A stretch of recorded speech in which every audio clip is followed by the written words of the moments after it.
sou pastor de uma igreja chamada Igreja Betesda, que fica aqui na zona sul de São Paulo. Qual que é a vertente dessa igreja? A Betesda é uma igreja que vem da tradição pentecostal, da tradição evangélica pentecostal, mas que ela, ao longo dos anos, ela foi se ressignificando numa espiritualidade que é muito mais ecumênica, muito mais interreligiosa. Ecumênico, não sei se você sabe a diferença entre ecumênico e interreligioso. O que é? O ecumênico é aquele que encontra pontos de contato dentro de outras tradições, mas da mesma raiz. Então é ecumênico. Eu sou protestante, mas eu encontro pontos de contato com católicos, porque católico e protestante têm a mesma raiz cristã. E interreligioso é aquele que procura tentar pontos de contato com outras tradições, outras raízes. Então, eu sou interreligioso, quer dizer, eu dialogo com um muçulmano. Não significa que eu estou aderindo ao islamismo, mas significa que eu estou reconhecendo alguns pontos de contato no islamismo que eu posso dialogar com ele. O cuidado com o pobre, por exemplo.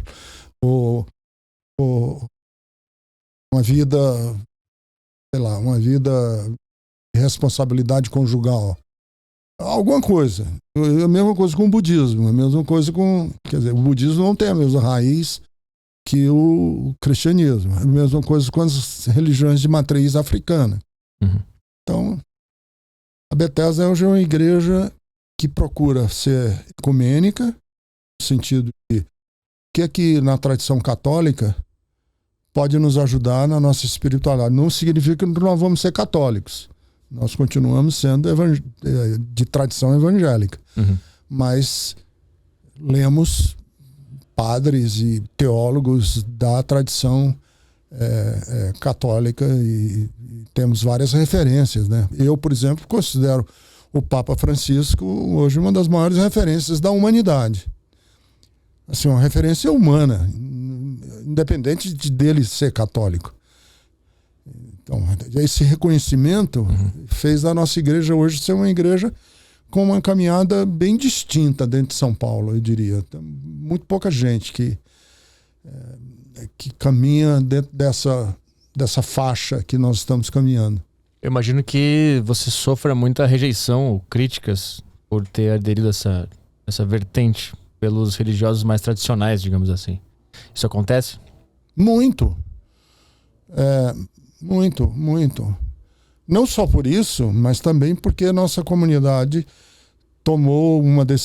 nós tomamos uma decisão como comunidade de sermos uma igreja afirmativa, com respeito à identidade sexual e transgeneridade. Então, nós hoje somos uma igreja inclusiva, quer dizer, a gente afirma que as pessoas homossexuais não são pecadoras, não são pervertidas, nós afirmamos isso, né, os reconhecemos na sua dignidade, que não tem nada a ver a identidade sexual com qualquer outro traço de virtude ou de caráter ou de qualquer coisa, e nós os incluímos. Quer dizer, uma pessoa homossexual na nossa igreja tem liberdade, tem capacidade, tem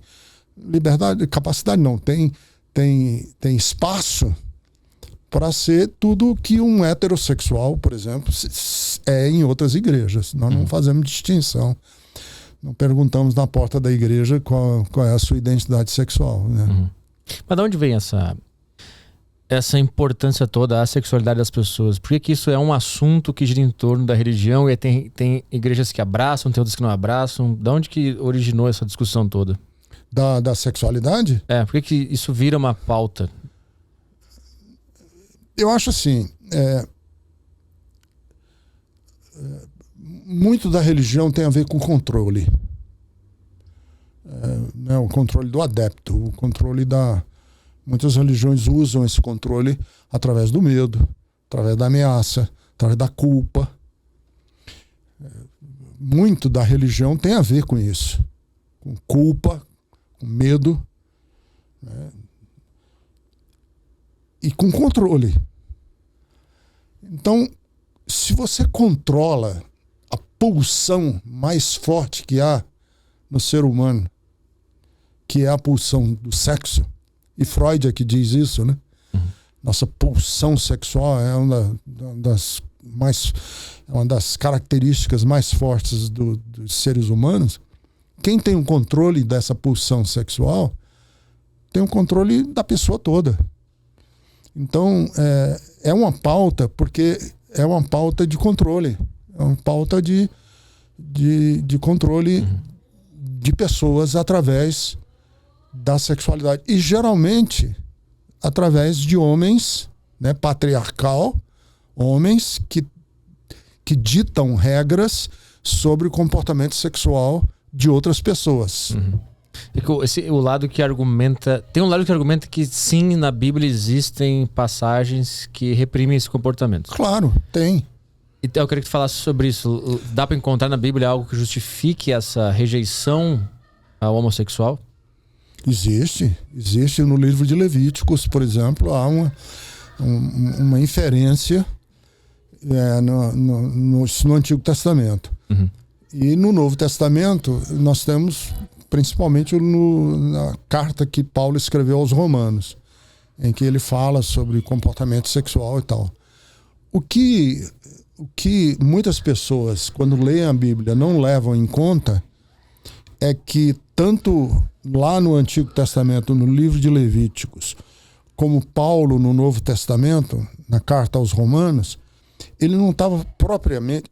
Essas proibições não estavam propriamente ligadas à sexualidade em si. Estavam ligadas à sexualidade atrelada a cultos religiosos. Então, por exemplo, o judeu não podia ter certas práticas sexuais que outras religiões praticavam. Uma delas era, por exemplo, a prostituição cultica, que hoje nem existe isso, né? Nós nem sabemos como era direito. A prostituição cultica, quer dizer, sacerdotisas que eram prostitutas em templos. Então essa proibição existia, né, lá atrás. Mas não tem nada a ver com... Quer dizer, isso a gente chama de um olhar anacrônico para a história. Quer dizer, você está olhando para trás da história e não está levando em conta o contexto histórico, o contexto da época, as percepções da época. E aí eles pinçam esses textos da Bíblia, sem levar em conta, para condenar o que hoje todo mundo vê e sabe que não é um desvio de caráter uma pessoa ser homossexual. Não é uma prática religiosa. Não é que ele é homossexual porque ele é de religião X ou religião Y. Esse é um traço, é uma peculiaridade humana que deve ser respeitada, ponto final.